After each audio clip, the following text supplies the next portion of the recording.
ধরনের এজেন্সি আছে যারা আমাদের ভিকটিমদের কাছ থেকে অনেক বেশি টাকা আত্মসাৎ করে বিভিন্ন সময়ে বিদেশে পাঠানোর কথা থাকে। স্টুডেন্ট ভিসা হোক বা আপনার যে কোনো কাজের কারণে ভিসা হোক, তারা বিদেশে পাঠানোর কথা থাকে, কিন্তু শেষমেশ তারা আর পাঠাতে পারে না। তো এরকমই একটি দল, আপনারা শুনলে অবাক হবেন যে আমরা মোট 3 জন আসামিকে গ্রেফতার করতে সক্ষম হয়েছি উত্তরা থানাধীন এলাকা থেকে। গত মে মাসের 28 তারিখে জনৈক আমাদের যে বাদী মোহাম্মদ রমজান হোসেন, উনি আমাদের নিকট আসলে একটি অভিযোগ নিয়ে আসেন। সেই অভিযোগের ভিত্তিতে আমরা জানতে পারি যে এরকম আরও অসংখ্য ভিকটিম আছে যাদের কাছ থেকে বিশাল পরিমাণ টাকা আত্মসাৎ করে আমাদের যে এজেন্সিগুলো আছে সেই এজেন্সিরা এই ধরনের কাজ করছে বা প্রতারণা করছে। এই এজেন্সিটার নাম হচ্ছে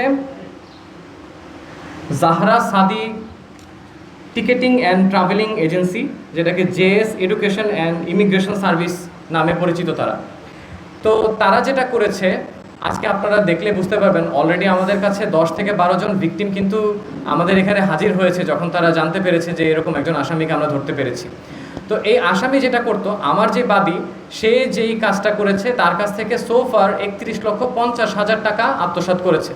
তাকে প্রথম পাঠানোর কথা ছিল সার্বিয়াতে। যখন তারা পাঠাতে পারে নাই, 6 মাস অতিক্রান্ত হয়ে গিয়েছে, তখন তারা বলছে ঠিক আছে, আমরা সার্বিয়াতে পাঠাতে পারছি না, আপনাকে পর্তুগাল পাঠানোর ব্যবস্থা করছি। এই পর্তুগাল পাঠানোর কথা বলে তারা ইন্ডিয়াতে তাকে পাঠাইছে।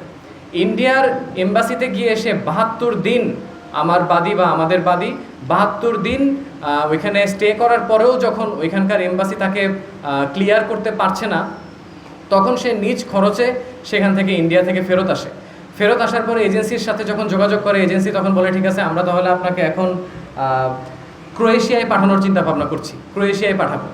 এবং এই পার হেড ওরা ইউজুয়ালি 14 থেকে 15 লক্ষ টাকা দাবি করে আর কি। তো ক্রোয়েশিয়ায় পাঠানোর হিসাবে তারা বললো আচ্ছা ঠিক আছে, আপনাকে তাহলে আমি শ্রীলঙ্কা হয়ে পাঠাবো। তা আমার যে বাদী, সেই বাদীকে তখন তারা শ্রীলঙ্কাতে পাঠালো। শ্রীলঙ্কাতে পাঠাচ্ছে হচ্ছে মাফিয়াদের কাছে তারা তুলে দিয়েছে।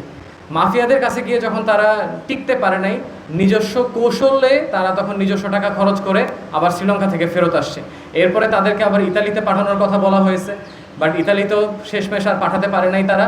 এখন আমার যেই ভিকটিমরা আছে তারা তাদের কাছ থেকে টাকা দাবি করছে যে আমরা আর যেতে চাই না, আমাদেরকে টাকা ফেরত দেন। এখন সে এই টাকাও ফেরত দিতে পারছে না। সো ফার আমাদের ইনভেস্টিগেশন বলে যে সে প্রায় 1.5 কোটি টাকার উপরে, এর নিচে না, যা কিনা সে মানুষের কাছ থেকে সোফার আত্মসাৎ করেছে। আমরা গতকাল আনুমানিক 8 তারিখ রাত 11:30 বা 11:45-এর দিকে উত্তরা থানাধীন এলাকা থেকে আমরা 3 জন আসামিকে গ্রেফতার করি, যার নাম হচ্ছে শেখ মোহাম্মদ সাদি, যে কিনা ওই এজেন্সির মালিক, তার ছোট ভাই মোহাম্মদ নাহিদ এবং তার যে স্টাফ যে কাজ করে জাহাঙ্গীর আলম। এই 3 জনকে আমরা ধৃত করতে সক্ষম হই।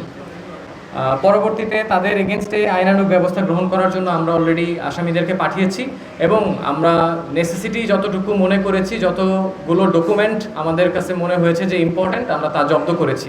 আমি যদি আপনাদেরকে হালকা করে একটু বলি, হয়তো সবগুলো আপনাদেরকে আমরা দেখাতেও পারবো না, কারণ এত হিউজ পরিমাণ এভিডেন্স, এগুলো হয়তো দেখাতে পারবো না, বাট সবগুলোর একটা স্যাম্পল আপনারা চাইলে দেখে নিতে পারেন, এখানে রাখা আছে।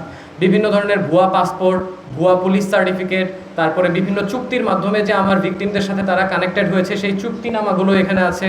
তারপরে সে যাকে দিয়ে কাজ করাতো তার চুক্তিনামা এখানে আছে। এছাড়াও তার ট্রানজ্যাকশন যেই রেজিস্টারটা সে মেনটেন করতো, এটাও আমরা জব্দ করতে সক্ষম হয়েছি। সো